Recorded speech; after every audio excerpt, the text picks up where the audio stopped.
இனிய மாலை வணக்கம். ஒரு 1-1.5 மாதமாக நான் வெளி உலகமே பார்க்கலைங்க. இந்த மாரடைப்புனால் ட்ரீட்மெண்ட்டு, ரெஸ்ட்டு, கண் ஆப்ரேஷன் 2 கண்களுக்கு, அப்படியே வீடு வருவது, இப்படி தான் வாழ்க்கை ஓடிட்டுருந்து.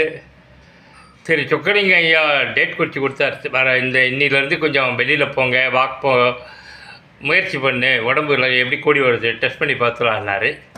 அதன் பொருட்டு இன்றைக்கி நான் என்ன பண்ணேன், மனைவி கிட்ட சொல்லிவிட்டு வடபழனி வரைக்கும் பஸ்ஸில் கிளம்பி அங்கேருந்து கொஞ்சம் பிரசாத் லாப் வரைக்கும் நடந்து யூனியனில் ரெட்ரோன்னு ஒரு திரைப்படம் போட்டாங்க, கார்த்தி சுப்ராஜ் படம். அதை பார்த்து மறுபடியும் அங்கேருந்து அவிச்சி ஸ்கூல் வரைக்கும் நடந்து வந்து வெயிலையே அதுலேருந்து பஸ்ஸு பிடிச்சி ஐயப்பந்தாங்கல் வந்து அங்கேருந்து ஒரு பைக்காரர்கிட்ட லிஃப்ட்டு கேட்டு வீடு வந்தேன். மூச்சு மட்டும் வாங்குது, மற்றபடி உடம்பு ஒன்றும் பெருசாக தொந்தரவு பண்ணல. இன்றைக்கி வெற்றிகரமாக முதல் நாள் ஏதோ இதயமும் ஒத்துழைக்குது, கொஞ்சம் பிரபஞ்சமும் எனக்கு ஆசீர்வாதம் பண்ணுது. எவ்வளோ நாள் ஓடுதோ ஓடட்டும். சரி, கம் டு த பாயிண்ட். உங்கள் அனைவருக்கும் சொல்கிறேன், அந்த அவ்வளோ மொக்கப்படம்லாம் கிடையாதுங்க இந்த ரெட்ரோ.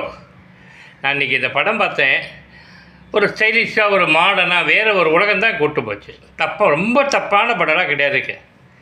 எனக்கு தனிப்பட்ட முறையில் மொக்கையாக தெரியல, பிடிச்சிருந்தது.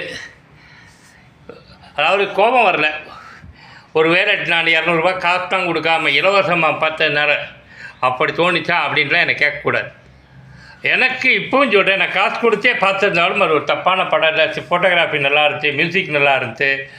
அந்தமான் தீவுக்கான அந்த விஷுவலைஸும் கொத்தடிமைகளை வச்சிட்ருக்கிற ஒரு நாசருடைய கேரக்டர், ஒரு பையன், அந்த உலகம், இதெல்லாம் எனக்கு வித்தியாசமாக இருந்துச்சு.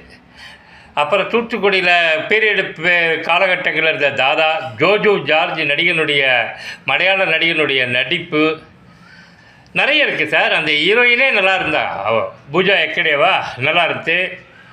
நான் ரொம்ப வியந்து பார்த்தவன் நடிகனா சூர்யா சார். ஏன் அவருக்கு படங்கள் ஓட மாட்டேங்குது எனக்கு தெரியவே இல்லை. ரொம்ப வேதனையாக நான் அவரை விட நான் ரொம்ப வருத்தப்பட்டேன். நான் டேலண்ட்டு என்ன ஃபைட் பண்ணுறான் மனுஷன், உடம்பை எப்படி வச்சுருக்கான், ஜிம்மெலாம் போய் எல்லா விதத்துலேயும் பர்ஃபெக்ட்டு பர்சன் சூர்யா. அவருக்கு கண்டிப்பாங்க தொடர்ச்சியாக பெரிய ஹீரோவாக இருக்கிறதுக்கான அனைத்து தகுதிகளும் இருக்கிற அந்த நடிகை சூர்யா. என்னவோ தெரியல, கண்டிஷியாக என்னன்னு தெரியல, படங்கள் ஓட மாட்டேங்குது. எனவே இறைவனுக்கும் பிரபஞ்சத்துக்கும் இன்று உடல் ஒத்துழைத்த என்னுடைய சரீரத்துக்கும் சேர்த்து நன்றி சொல்கிறேன். விரைவில் வேலை கிடைக்கும் நம்புகிறேன். கிடைச்ச உடனே இன்ஃபார்ம் பண்ணுறேன். புதிய தகவலோடு வரேன். ஓகேவா?